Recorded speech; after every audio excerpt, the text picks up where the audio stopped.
સર્વ મુક્તોને હૈયાના હેતથી જય સ્વામિનારાયણ. વહાલા મુક્તો, આ બ્રહ્માંડમાં પુરુષોત્તમ નારાયણ પહેલી વાર પધાર્યા અને પહેલી વાર એક નવો ઉત્સવ લાવ્યા. એ નવા ઉત્સવનું નામ છે શાકોત્સવ. શાકોત્સવ માટે કોઈ તિથિ નક્કી નથી. જ્યારે ભક્તોના હૈયામાં ભાવની ગંગા વહેતી થાય અને આયોજન કરવાનું મન થાય અને એ ઉત્સવ થાય, એનું નામ છે શાકોત્સવ. સ્વામિનારાયણ સંપ્રદાયનો શાકોત્સવ એ આજે વિશ્વભરમાં પ્રસિદ્ધ થતો જાય છે. નાનામાં નાના, ગરીબમાં ગરીબ માણસથી માંડીને ધનપતિને કરોડપતિઓ સુધી ઉજવાતો ઉત્સવ એટલે શાકોત્સવ. આજે મારે આ શાકોત્સવ સ્વામિનારાયણ સંપ્રદાયમાં કેવી રીતે આરંભ થયો અને એ સ્વામિનારાયણ સંપ્રદાયનો શાકોત્સવ શા માટે વિશ્વભરમાં પ્રસિદ્ધ થયા, એના રહસ્યો ઉજાગર કરવા છે. વહાલા મુક્તો, ભારતીય લોકો એટલે ઉત્સવ પ્રિય લોકો છે.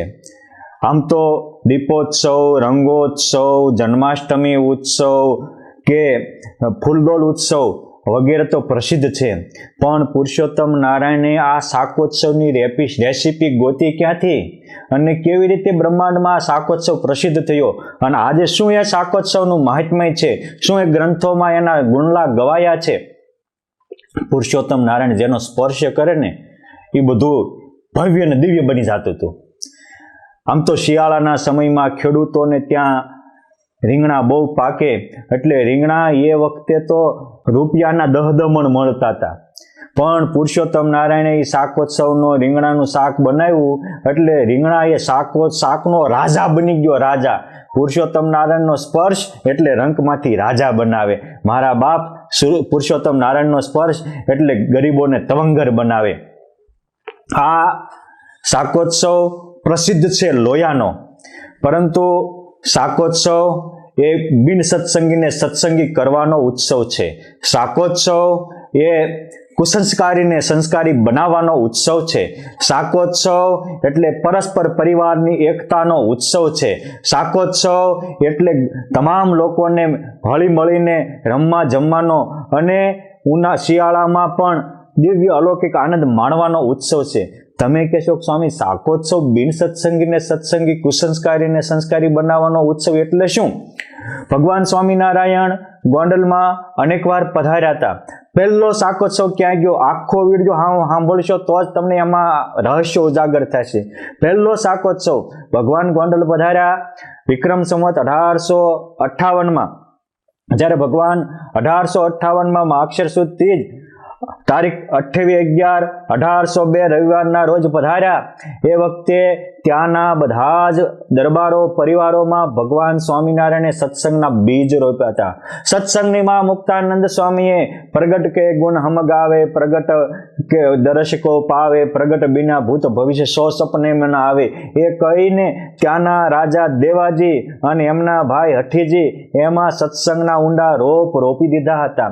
જોકે આ પરિવાર રામાનંદ સ્વામી વખતથી સત્સંગમાં જોડાયો હતો, પરંતુ અમુક ચંદ લોકો જોડાયા હતા. એમાં પણ જે દેવાજીના ધર્મપત્ની મહાન ભક્ત હતા, એમના દિલમાં હતું કે અમારો આ રાજ પરિવારમાં 250 ઉપરાંત વ્યક્તિઓ છે અને અનેક લોકો દુરાચારમાં, દુર્ગુણોમાં ફસાયા છે. આ જે ધરતી ઉપર અનંત ભુવનના નાથ વિચરે છે, આનું પણ કલ્યાણ થાય તો સારું. એક સદવિચાર અનેકના કલ્યાણના દ્વાર ખોલી દે છે. ભગવાન સ્વામિનારાયણ જ્યારે ફરીવાર સંવત 1862 માક્ષર વદ તીજ તારીખ 9/12/1805 સોમવારના પવિત્ર દિવસે ગોંડલમાં પધાર્યા અને ગોંડલના મહારાજાનો પ્રસિદ્ધ બાગ કૈલાસ બાગ કહેવાતો હતો, ત્યાં પીપળાના વૃક્ષ નીચે પુરુષોત્તમ નારાયણના ઉતારા થયા હતા. એ વખતે મર્યાદામાં સભા ભરાણી. દેવાજી, એમના દીકરા નથુજી, કાનોજી, મોતીજી, ભાણોજી વગેરે પણ આવ્યા હતા. એ વખતે રાણીબાઈએ કહેવરાયું કે પ્રભુ, આ તમારી પાસે આવે ત્યારે તો ડાયા ડમરા છે, બાકી ઘણીવાર નિર્દોષ લોકોની હત્યા સુધી પણ વયા જાય છે. અરે, અફીણ દારૂના પણ બંધાણી છે. અમારા આખા પરિવારને આ સત્સંગનો રંગ લાગે એવું થાય તો સારું. મહારાજ કે કાંઈક એવો ઉત્સવ કરો, બધા આવે તો અમે એને સત્સંગનો રંગ લગાડીએ અને હવમાં આનંદનું મોજું ફેરવે. શું કરીએ તમે કહો? એ અમારા દરબારોમાં શાકોત્સવ બધાને ભાવે. મહારાજ કે રેસીપી લખી દો. અને ગોંડલની મહારાણીએ શાકોત્સવની રેસીપી લખી. એમાં 8 મણ ઘી અને 8 મણ રીંગણા લાવેલા. હરિલામૃત કળશ 1 અને વિશ્રામ 7માં આચાર્ય પ્રવર શ્રી વિહારીલાલજી મહારાજ કહે છે કે મગાવ્યા તે ટાણે વસુમણ શ્રોવંતા કહરીએ તથા ગીતે તુલ્ય વસુમણ નહીંનો ન ઝરીએ. વસુ એટલે 8 વસુ વિશ્વમાં પ્રસિદ્ધ છે. એટલે મગાવ્યા તે ટાણે વસુમણ એટલે 8 મણ રીંગણા મગાવ્યા અને ઘી તે તુલ્ય વસુમણ એટલે કે 8 મણ ઘી મગાવ્યું, જરાય નૂન નહીં. હવે એ વખતે એમણે મરી, મસાલો, તજ, લવિંગ, એલચી વગેરે લાવ્યા. સરસ મજાના પુરુષોત્તમ નારાયણ એમાં નાખતા હતા. તો શાક ભગવાન સ્વામિનારાયણે વઘાર્યું અને હળદર નાખવાની જગ્યાએ એ વખતે કેસર નાખી દીધું. એટલે એકદમ મચાલા ચટકીદાર થયું. પણ બાપ આ તો પુરુષોત્તમનો સ્પર્શ હતો. એ શાકોત્સવની સુગંધ ને શાકોત્સવની મજા માણવા એ વખતે ગોંડલના ભાયાતો વગેરે 400 માણસો ભેગા થયા હતા. અને મસ્તુમબાગમાં પુરુષોત્તમ નારાયણે પહેલા વહેલા એ રાજ પરિવારમાં શાકોત્સવ કર્યો. અને એ વખતે આવેલા ને ભગવાન સ્વામિનારાયણે કીધું કે બધા જમવા બેસો. અરે પહેલા પરમહંસો બેસે પછી અમે બેસીએ. તો પહેલા મહારાજ પરમહંસોને બેસાડ્યા, એક બાજુ ભક્તોને બેસાડ્યા અને એક બાજુ બહેનો પણ બેઠા હતા. પણ જ્યારે શાકોત્સવ પીરસવાનું પુરુષોત્તમ નારાયણે શરૂ કર્યું ત્યારે મહારાજ એક રૂપે સભામાં બેઠેલા દેખાય, એક રૂપે પરમહંસોને પીરસતા દેખાય, એક બાજુ ભક્તોને પણ પીરસતા દેખાય. આવી રીતે બે સ્વરૂપે, ત્રણ સ્વરૂપે ભગવાનના અલૌકિક દર્શન થયા. બહેનોને સભામાં દેખાય અને બીજા બધાને સંતોની સભામાં અને ભક્તોની સભામાં બેયમાં પીરસતા દેખાય. ત્યારે એ ગોંડલના એના ભાયાતો જે 300-400 ભેગા થયા તેને થયું કે આ ખરેખર પરબ્રહ્મ પુરુષોત્તમ નારાયણ છે. મહારાજને કે અમે પ્રભુ તમે ભણો ભગવાન છો. મહારાજ કે અમે ભગવાન છે? તો કે હા. તો કે અમે કેવી એમ કરશું? તો કે હા. તો કે તમે જે તમારી દીકરીને દૂધ પીતી કરો છો. આ શાકોત્સવના પ્રસંગે ભગવાન સ્વામિનારાયણે મહિલાઓ ઉપર અપાર કરુણા કરી અને દીકરીને દૂધ પીતી બંધ કરવાના શ્રી ગણેશ આ ગોંડલ નરેશના દ્વારા એના 500 રજવાડાઓમાં મહારાજે કર્યું અને આ નિયમ પહેલો વહેલો આપેલો. સતી પ્રથા બંધ કરવાની હુકમ પણ ભગવાન સ્વામિનારાયણે પહેલી વહેલી પહેલ કરેલી.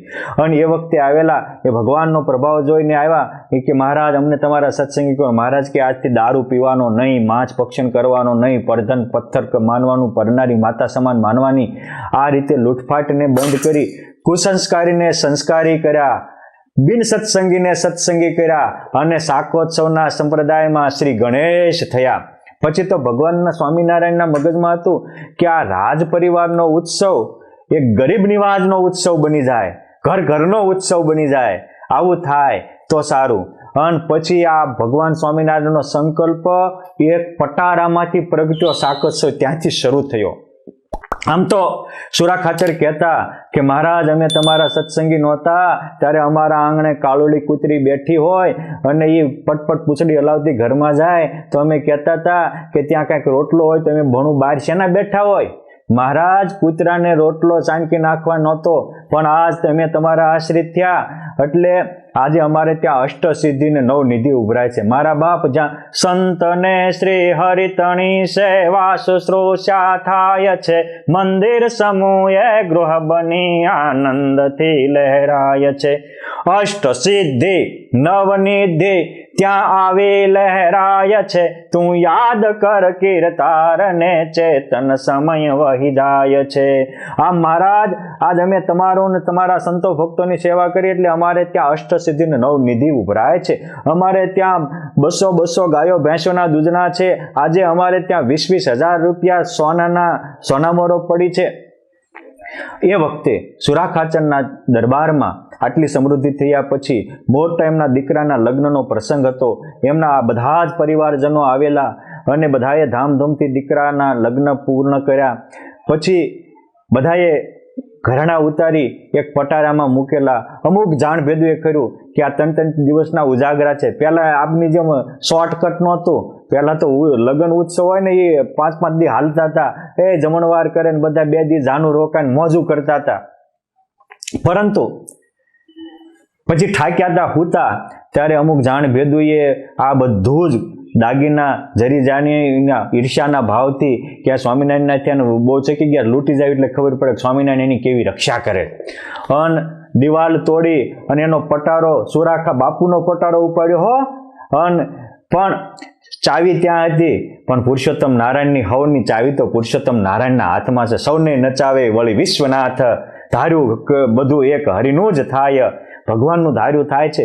એટલે ઓલા લોકોએ સવાર સુધી મહેનત કરી, પાદરમાં પટારો લઈ જઈને પટારો તૂટ્યો. અન કુકડા બોલ્યા, સૂરજ નારાયણ 7 ઘોડલે ચલી અસવાર થઈ અને ઉદય થવા આવ્યો.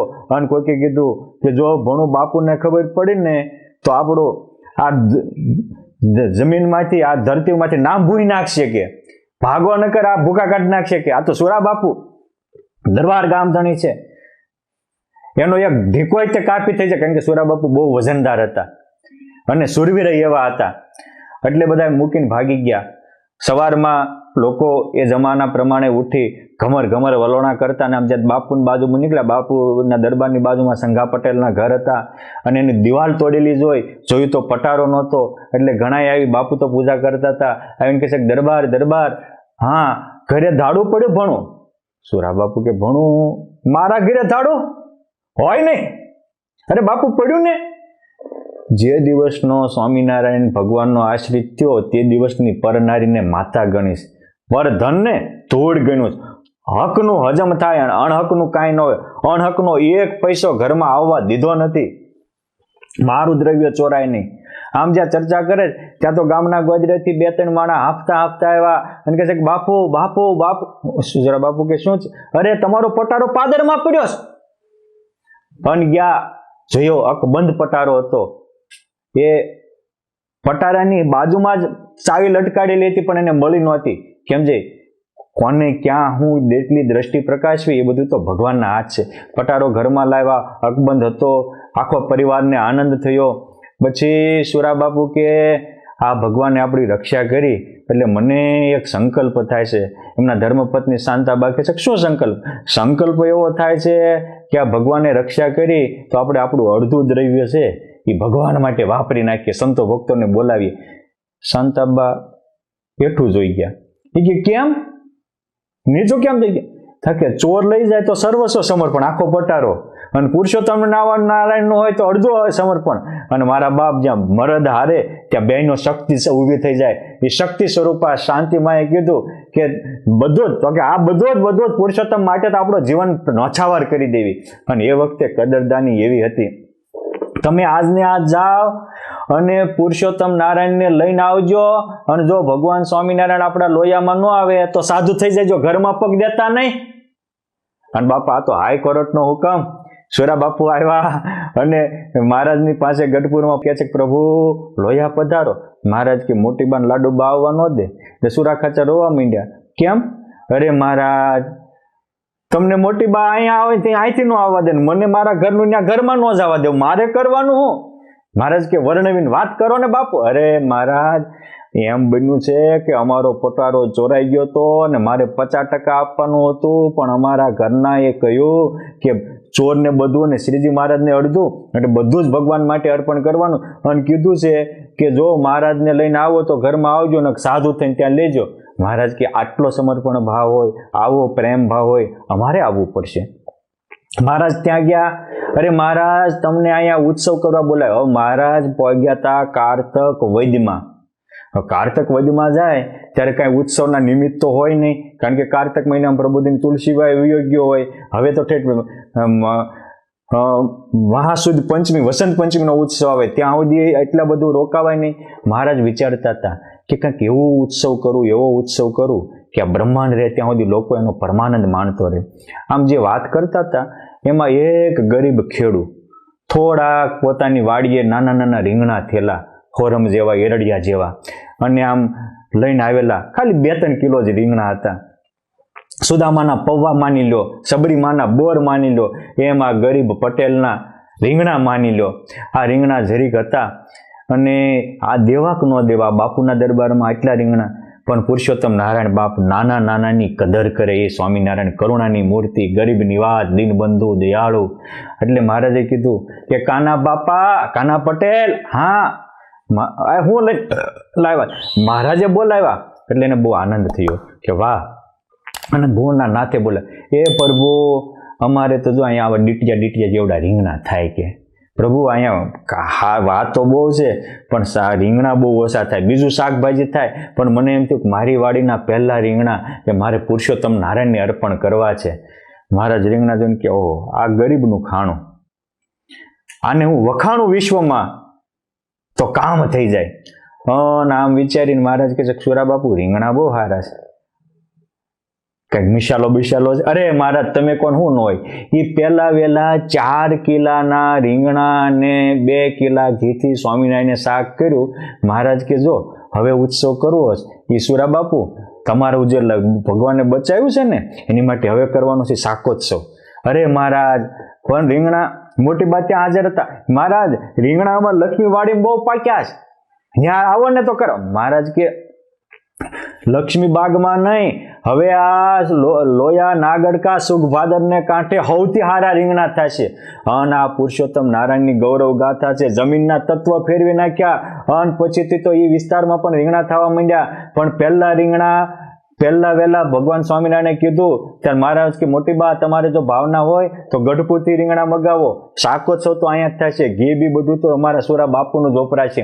અને પહેલા વહેલા સ્વામિનારાયણ ભગવાન માટે મોટી બાઈએ લક્ષ્મી બાગમાંથી 24 મણ ઘી મગાવ્યા, રીંગણા મગાવ્યા. સુરા બાપુએ 8 મણ ઘી આપ્યું. પુરુષોત્તમ નારાયણે પહેલો વહેલો લોયામાં મોટા સરૂ લાવ્યા અને મોટી સરૂમાં 8 સૂલો ગળાવી. આજે પણ તમે લોયામાં જાઓ તો સુરા બાપુના દરબારમાં પુરુષોત્તમ નારાયણે જે સૂલો ઉપર રીંગણાનું શાક કર્યું હતું એ સૂલો પણ વિદ્યમાન છે.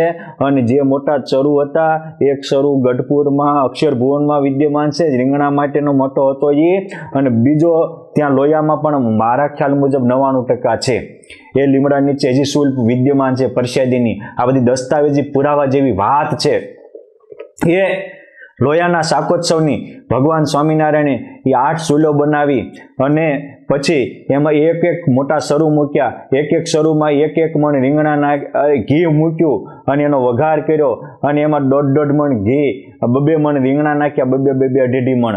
અને પહેલો વહેલો સ્વામિનારાયણ ભગવાનને શાકોત્સવ વિક્રમ સંવત 1877 કારતક વદ 9 તારીખ 29/11/1820 બુધવાર એ 8 મણ ઘી અને 24 મણ શાકમાં ભગવાનને શાકોત્સવ કર્યો.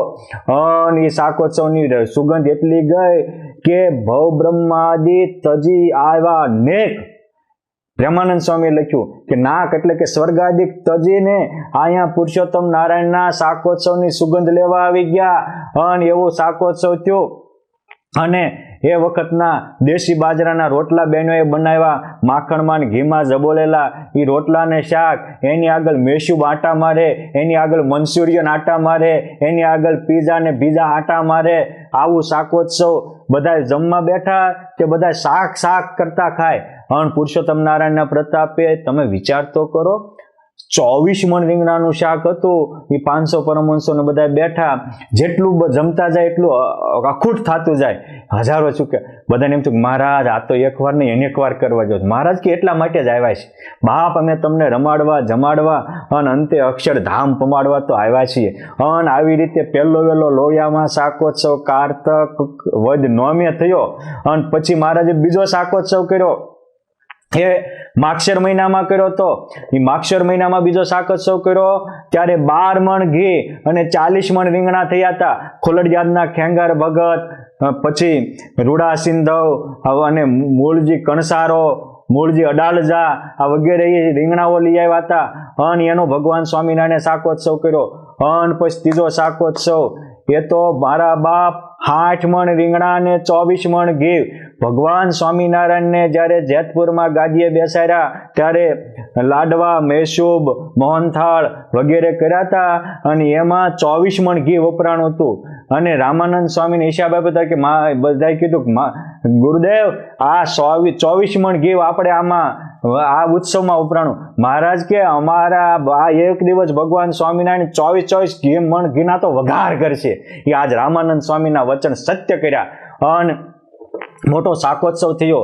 અને એ શાકોત્સવ ભગવાન સ્વામિનારાયણે વિક્રમ સંવત 1877 મહાસુદ સાતમ તારીખ 9/2/1821 શુક્રવાર 24 મણ રીંગણા અને 24 મણ ઘી અને 8 મણ રીંગણાનો મહારાજે મોટો ઉત્સવ કર્યો. અને એ વખતે તો હજારો મોટા મોટા સ્વર્ગાથી દેવતાઓ ધામના મુક્તો આવી ગયેલા. એક એક સંતોમાં એક એક મુક્તો બેસી ગયા, એક એક ભક્તોમાં દેવો હમાઈ ગયા.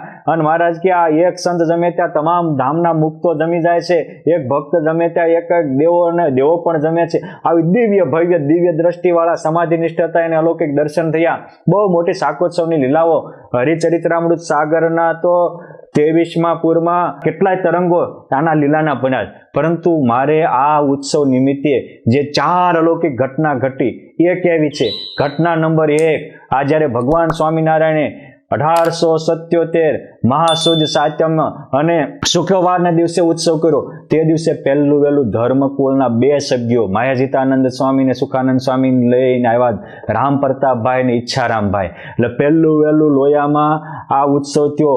અને એ વખતે ભગવાન સ્વામિનારાયણે આમ ધોતી પહેરેલી, ખભે ખેસ નાખેલો અને હળદર નાખે તે પાછા હાથે લૂંટતા જાય, ધોતી તે લાલ હળદીવાળી થયેલી, મોઢા ઉપર પરસેવાના બિંદુ વળેલા. આવી ભગવાન સ્વામિનારાયણને જોઈને રામ પ્રતાપભાઈ જોઈ જ રહ્યા. પછી મનમાં બોલ્યા કે छोटे भैया, घनश्याम भैया, तुम इधर आकर भेग के भटियारे बन गए, चलो मैं आपके अवध ले जाता हूं और आपको अच्छी लड़की दिखता हूं.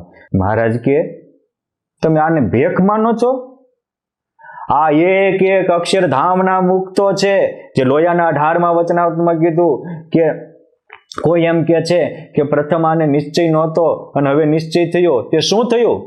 તો પહેલા જ્યારે નિશ્ચય નહોતો ત્યારે મનુષ્ય રૂપે દેખતો અને હવે દિવ્ય ભાવે સહિત દર્શન કરે છે. અને માટે દિવ્ય ભાવે સહિત દર્શન કર્યા એને જ નિશ્ચય કહેવાય. આપણે પણ ભગવાનને મુક્તોની આ લીલાને દિવ્ય ભાવે સહિત નિહાળશું તો જ પુરુષોત્તમનો નિશ્ચય પાકો થશે. આ રામ પ્રતાપભાઈને ઉદ્દેશીને ભગવાન સ્વામિનારાયણ પહેલા એના પરિવારમાંથી મનુષ્ય ભાવ કઢાવ્યો હતો અને દિવ્ય ભાવની દઢતા પુરુષોત્તમ નારાયણે કરાવી હતી. પોઈન્ટ 2, આ ઉત્સવ પ્રસંગે ભગવાન સ્વામિનારાયણના દર્શન કરવા માટે ખાલી લોયાના આજુબાજુના નહીં, ઠેઠ આપણે જંબુસર, ભરૂચ, નર્મદાને કાંઠે આવેલું બુવા, આમોદ બુવા, ત્યાંથી અમીન કાનદાસ પટેલ અને બોચાસનના કાશીદાસ ભગત એ મોટો સંઘ લઈને 150 ઉપરાંત માણસોનો સંઘ લઈને ત્યાં આવેલા. કાશીદાસ તો પૂર્વના મુક્ત હતા. એને તો એમના કુટુંબીઓના આઈ થિંક 24 ગામમાં સત્સંગ કરાયો હતો. અને સ્વામિનારાયણ ભગવાન પણ એવા કદરદાની વાળા ભગવાન હતા. કોઈ એકને સત્સંગ કરાવે ને તો ભગવાન એને ભેટવા હાલી નીકળતા. આવો મોટો સંઘ લઈને આવ્યા. હવે કાનદાસ પટેલ તો પાછા 24 ગામના ગામ ધણી હતા, અમીનદાર, મોટા જાગીરદાર હતા.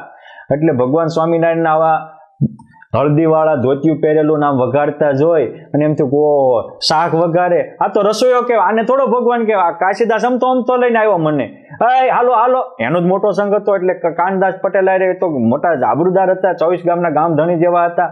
એટલે બધા હાલતા ત્યાં કે મહારાજે એમ નામ બોલા કરતા કરતા મુક્તાનંદ સ્વામી ઉદ્દેશીને કહે છે, સ્વામી એ ઓલા કાશીદાસને પૂછો કે કોઈ ગંગામાં નાવા ગયો હોય અને સહેજ ડોળું પાણી આવ્યું હોય તો નાયા વગરનો પાસો જાય એને શું કહેવાય? તો કે મૂરખ કહેવાય. કે પાણી તો ક્યારેક કઈક ઓલું આવ્યું હોય ચોમાસાની વેલ તો સહેજ ડોળું થાય, પણ નાય લે મરદ કહેવાય. મહારાજ કે તો અહીંયા અમને પુરુષોત્તમ માનીને દર્શન કરવા આવ્યા હોય અને શાક વઘારતા જોઈને હાલતા થાય એને શું કહેવાય? બોલા ને એમ થયું કે હા તો તન કી જાણે મન કી જાણે જાણે ચિત્ત કી ચોરી ઉનકે આગે ક્યાં બુરાઈ જિનકે હાથ મેં દોરી. અને બધા પાછા ખેંચાણા અણામ આવ્યા હતા. ભગવાન સ્વામિનારાયણ એવા દિવ્ય અલૌકિક દર્શન આપ્યા. અને એ વખતે એ બુવાના, કાનદાસ વગેરે જે એમના કુટુંબીઓ આવ્યા હતા એ 100 જણા સ્વામિનારાયણ ભગવાનને હાથે કંઠી બાંધીને બિન સત્સંગી થયા. ગોંડલના શાકોત્સવ વખતે સંસ્કારી થયા હતા. આ બિન સત્સંગી થયા. અને ગરીબોને પણ અંતરમાં આનંદ થયો. આ બીજો પ્રસંગ બન્યો. આવા ભગવાન સ્વામિનારાયણે આ શાકોત્સવમાં અનેક અલૌકિક લીલાઓ કરેલી. પોઈન્ટ 3 એ હતું કે ભગવાન સ્વામિનારાયણ જ્યારે શાકોત્સવ કરતા હતા એ વખતે જ્યારે માયાજીતાનંદ સ્વામી બંને ભાઈઓને લઈને આવતા હતા. વચમાં ગ્વાલિયરમાં રાત રોકાણા હતા. ત્યારે ગ્વાલિયરના બે બંધુઓ હતા, એકદમ ગાયન વિદ્યામાં પાવરફુલ હતા અને ભગવાન માટે કુરબાન થવા માટે તલસતા હતા. અને એક વાત યાદ રાખજો, જેને જેની જરૂર હોય ને એ એની માટે જીવે. जिनको जिसमें प्यार है वो उनके लिए जीते हैं और मरते हैं. लोग क्या करते हैं? जिनको जिसमें प्यार है. और लोग क्या करते? जिनको जिसमें डर है. કાં તો ડર હોય કાં પ્યાર હોય, એવું જ માણસ કરીને બેસતો હોય છે. આ મહેશિદાનંદ સ્વામી કીધું કે આ ધરતી ઉપર ભગવાન પ્રગટ થયા છે. અને બાપ જેને ભગવાનની ભૂખ હોય ને એને કહે કે ભગવાન પ્રગટ થયા છે એટલે તરત એ હાલતો થાય. પરંતુ જેને ભૂખ ન હોય એને એમ થાય કે આ ધરતી ઉપર આવા તો હજારો ભગવાન થયા છે. આજે 200 વર્ષે નથી માનતા અને ભગવાન રામ ને કૃષ્ણ ત્યાં એને તો કેટલા વર્ષ થયા તો અમુક નંગ નથી માનતા. કેમ છે? એને ભગવાનની ભૂખ જ નથી, તો ભોગી છે. આ તો યોગીઓ હતા. આ બંને ભાઈઓ ગ્વાલિયરથી સુખાનંદ સ્વામી સાથે આવ્યા હતા અને આ બોચાસનના કાશીદાસ અને બુવાના કાનદાસના સંઘને દિવ્ય દર્શન આપ્યા. એ વખતે એને પણ દિવ્ય દર્શન થયા, સમાધિ થઈ ગયા, અષ્ટાવરણ પાર અક્ષર ધામ જોયું, અનંત મુક્તો, અનંત દેવો ઈશ્વરો પુરુષોત્તમ નારાયણની સ્તુતિ કરતા હતા. એવો અલૌકિક અનુભવ થયો. જાગૃત થઈ અને પુરુષોત્તમ નારાયણના ચરણમાં પોતાનું જીવન સમર્પિત કર્યું. અને એ દિવસે આ જ પ્રસંગે વિક્રમ સંવત 1877 મહાસુદ સાતમને દિવસે તરત પુરુષોત્તમ નારાયણને દીક્ષા આપી અને એ દીક્ષા લીધી અને એ બન્યા એક જ્ઞાનાનંદ સ્વામી અને બીજા બન્યા જ્ઞાન વલ્લભાનંદ સ્વામી. જે પછી વડતાલમાં રહ્યા હતા. આ જ્ઞાનાનંદ સ્વામી કવિ હતા, જ્ઞાન વલ્લભાનંદ સ્વામી પણ કવિ હતા. જ્ઞાન વલ્લભાનંદ સ્વામીનું નામ પડે એટલે જ્ઞાન મુનિ નામના કીર્તનો રચ્યા છે અને જ્ઞાનાનંદ સ્વામીના પણ કીર્તનો બહુ રચાણા છે. કુંડળ ધામથી કીર્તન સરોવર નામની પુસ્તિકા પ્રકાશન થઈ છે, એમાં એમના ઘણા પદોનો સમાવેશ થયો છે. અને આચાર્ય શ્રી તેજેન્દ્ર પ્રસાદજી મહારાજે હમણાં જ મ્યુઝિયમ દ્વારા એક નવી કીર્તનાવલી બહાર પાડી છે. એમાં તો જ્ઞાનાનંદ સ્વામીના લગભગ 400 ઉપરાંત પદોનું પ્રકાશન થયું છે. બધા માટે એક પ્રગટ પ્રભુને ઓળખીને એને કેવા પ્રગટ પ્રભુમાં જાયમાં. આ જ્ઞાનાનંદ સ્વામીએ તો પ્રેમાનંદ સ્વામીની જેમ ભગવાન સ્વામિનારાયણની આખી લીલા ચેષ્ટાના પદો પણ બનાવ્યા છે હિન્દી ભાષામાં. એટલે આવી રીતે આ શાકોત્સવ એ ગરીબોનો ઉદ્ધાર કરનારો હતો. શાકોત્સવ એ મુમુક્ષુને ભાગવતી દીક્ષા દેનારો હતો. આ શાકોત્સવ એટલે કે ધર્મકુળનું મિલનનો હતો. અને છેલ્લો શાકોત્સવ એટલે મહિલા ઉત્કર્ષનો પણ દિવસ હતો. ભગવાન સ્વામિનારાયણ વન વિચરણ કરતા જ્યારે ભીમનાથ થઈને પોલારપુર આવ્યા, ત્યાંની જીકોરબાઈ હતા અને મહારાજ એમને જેમાં બહુ પ્રસિદ્ધ પ્રસંગ છે કે મહારાજ પહેલા ઓટલે બેઠા હતા, પછી મહારાજ કે મને કંઈક જમવા આપો, અને પછી ઘરમાં ગયા એ કે ઊંધું, અત્યારે તો બધું દૂધ મેળવાઈ ગયું. મહારાજ કે આ તમારા આંગણે ભેંસ રહી, જુઓ તો ખરા. અને પુરુષોત્તમ નારાયણના વચને જેવું ગયા અને એ ભેંસે આખું દોણું ભરી દીધું. મહારાજ કે એકલા દૂધે થોડું થાય, ખીચડી જો, અરે અમે તો વાસણ ઊંધાવા દે. મહારાજ કે જાઓ, ત્યાં તો આખા ખીચડીના ઓલા ભરેલા હતા. એ ભગવાન સ્વામિનારાયણ ખીચડીને દૂધ પોતાના સ્પેશિયલ કેસમાં જેમણે બહુ લીલા પ્રસિદ્ધ છે, હું બહુ ટૂંકમાં કહું છું. અને પછી એમ થયું કે આ તો પરમાત્મા સિવાય આવું બને નહીં, આપણે સવારે સેવા છે. ત્યાં ભગવાન વહેલા ઉઠીને વી ગયા. તે દિવસના એ જીકોરબાઈ રાહ જોતા હતા કે એકવાર એ બાલુડો જોગી મળી જાય, અમારા ભાગ્યના દ્વાર પલટી જાય. સ્વામિનારાયણ ભગવાન લોયામાં આવી અલૌકિક લીલા કરતા ત્યારે એ પોલારપુર થી પણ મોટો સંઘ લઈને ગયા હતા. અને ભગવાન સ્વામિનારાયણ પીરસતા આમ ગયા અને પછી સભા કરીને મહારાજ કહે છે કે પોલારપુરના કોઈ જીકોરબા છે? એને ડોળા પોળા હતા. કા હા મહારાજ રાજાધિરાજ ઓલફે તો વર્ણી વેશે હતા. એ કોણ? મહારાજ કે એ તમારા ડેલિયાથી ઓટલે આવ્યા અને ઓટલેથી આવી અને તમારા ઘરમાં જોઈ અને અડધી રાતે ભેંસે દોવા દીધું અને ખીચડીનું તપેલું ભરાઈ ગયું. એ હું અર પ્રભુ, એ તમે ગયા 20 વરાના વાણા વાયા, રોજ તમને સંભાળું. આજ મને નિશ્ચય થયો, મારા બાપ મારા વિહામાં મારું હૈયું ઠરી ગયું. આવી રીતે એ જીવકૌરબાઈ વગેરે બહેનોનો પણ પુરુષોત્તમ નારાયણે પોતાનો નિશ્ચય કરાવી અને એને મહિલા કેન્દ્રના ઉત્કર્ષના કાર્યો કરાવ્યા. અને એના દ્વારા પણ હજારો મહિલાઓને સત્સંગના રંગે રંગી અને એમનો પણ બેડો પાર કર્યો. એટલે ત્યારથી આ રાજ પરિવારનો ઉત્સવ એ ભગવાન સ્વામિનારાયણે ઘર ઘરનો ઉત્સવ કરી દીધો, ગામ ગામનો ઉત્સવ કરી દીધો. અને આજે તો સ્વામિનારાયણ સંપ્રદાયમાં એ સ્વામિનારાયણ ભગવાને જેથી શાકોત્સવ કર્યો વાલા મુક્તો, તે દિવસે આકાશમાંથી દેવો સુગંધે આવ્યા હતા અને ભક્તો બધા સ્વાદે સ્વાદે આવ્યા હતા. સ્વામિનારાયણ ભગવાનના વઘારની સુગંધ ગઈ પણ સ્વાદ ગયો નથી. આજે સ્વામિનારાયણ સંપ્રદાયના શાકોત્સવનું નામ પડે એટલે માણસોને જાળી રાખવા પડે.